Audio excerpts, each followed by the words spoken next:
All right, today we're diving into Robert Greene's The 33 Strategies of War. And look, this isn't some dusty history lesson. We're going to break down how these classic military ideas can actually give you a serious edge in the battles you fight every single day, whether it's in your career or just in life.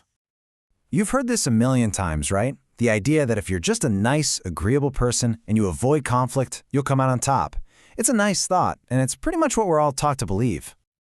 Well, Robert Greene comes along and throws a massive wrench in that whole idea. He basically argues that life isn't all that peaceful. In fact, it's a non-stop series of conflicts, some big, some small. So that really begs the question, is just avoiding it all really the best way to win? And that brings us to the very first and maybe the most important idea in the book. It's all about changing how you see the world. Greene isn't saying you should be paranoid. He's saying you need to be prepared. The reality, according to Greene, is that we are constantly in some kind of battle. A negotiation at work, a disagreement with family, even that struggle inside your own head. He says that ignoring this is like walking onto a battlefield completely unarmed. You're just leaving yourself wide open, making it easy for others to push you around, and you end up just reacting to things instead of being in control. Okay, so if life is a battlefield, what's our weapon? Well, it's not what you might think. It's not about being aggressive or forceful. According to Greene, your greatest weapon is right up here. It's your mind. So let's talk about how to sharpen it. The most critical tool is something Greene calls presence of mind. Think of it like your own personal mental armor. It's that ability to stay calm and focused even when everything is going crazy around you. It lets you think clearly, push back against fear, and spot opportunities where other people only see problems. It is the absolute opposite of panicking. So how do you actually build this mental armor? Greene gives us some practical and kind of surprising steps. First, don't run away from conflict. You need the experience. Second, be self-reliant, so you're not depending on someone else to save you. Learn to suffer fools gladly. Basically, don't let petty people get under your skin and throw you off your game. And if you feel panic creeping in, just focus on one simple thing you can do right now. This brings up another huge point. You have to be mentally agile. A real strategist can't be stuck in the past. What worked for you yesterday could be a total disaster today. You've got to be willing to question what you believe, let go of old wins and losses, and adapt your thinking to what's happening right now. Now, this whole strategic mindset doesn't just apply to you as an individual. It's absolutely crucial for leading other people. So let's see how these ideas scale up from that internal battle in your mind to the external challenge of leading a team. One of the biggest traps for any leader is groupthink. You know what I'm talking about. It's that meeting where everyone just nods along to a bad idea to keep the peace. Greene argues for something totally different, commanding control. And no, this isn't about being a dictator. It's about having a single, clear vision and actually guiding your team towards it, using their strengths and steering them away from those easy but wrong decisions. To build a really strong team, you need more than a plan. You've got to unite people around a cause that they believe in. You have to lead by example, not just by giving orders. It's a delicate balance of being tough when you need to be and kind when you can be.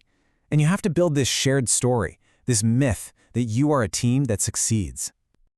Okay, now we get into the tactical toolkit. This is where the rubber really meets the road. Greene lays out dozens and dozens of strategies, but we're just going to look at a few to give you a feel for the different ways you can approach any conflict. First up, we've got a defensive classic, the counterattack. The idea is simple, but it is so powerful. Instead of always being on the attack, you practice strategic patience. You let your opponent make their move, maybe you even let them think they're winning as they push forward and get tired. And in that one moment when their guard is down, that's when you strike. You use their own energy against them. Now, on the complete opposite end of the spectrum, you've got the blitzkrieg, or lightning war. This isn't just about being fast, it's about being overwhelming. The whole point is to hit your opponent with such sudden, shocking force that you create chaos. You don't give them time to think or react, and you force them into a spiral of mistakes while they're just trying to figure out what hit them. And then there are these more psychological strategies, like the strategy of the void. This one's pretty wild. Imagine an opponent throwing punches into thin air. That's the idea here. You just refuse to give them a target. You don't react, you don't engage. Their attacks land on nothing, which makes them feel totally pointless, and it just drains them mentally. It's an incredible way to win without ever throwing a punch yourself. To really understand how these strategies work in practice, let's zoom in on one of the most powerful offensive strategies in the whole book. This is all about focusing all your force on the one spot that matters most. The key here is to identify your opponent's center of gravity. And this isn't always their most obvious strength. It's the true source of their power. It's that central pillar that if you knock it out, their whole structure just comes crashing down. So what does the center of gravity look like in real life? Well, for a rival company, it might be their exclusive deal with one key supplier. For a political opponent, it could be their reputation for being honest. In a personal fight, it might be the core belief that's fueling their anger. Finding and hitting that one single point is so much more effective than just launching a wide, unfocused attack.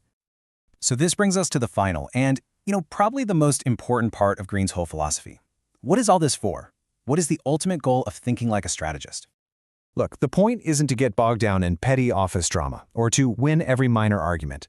The real reason to learn strategy is to keep your eyes on the big picture, your ultimate long-term goals in life. It's all about choosing your battles carefully so that you can win the great war for your own destiny. And this really brings it all home. Greene suggests that winning the war itself is actually secondary.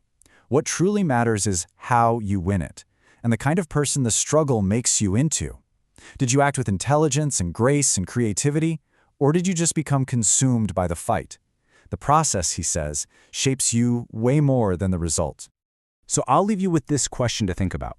When you really look at your life through this strategic lens, what is the one great war for your career, for your well-being, for your purpose that deserves your focus, your energy, and your absolute best strategic mind?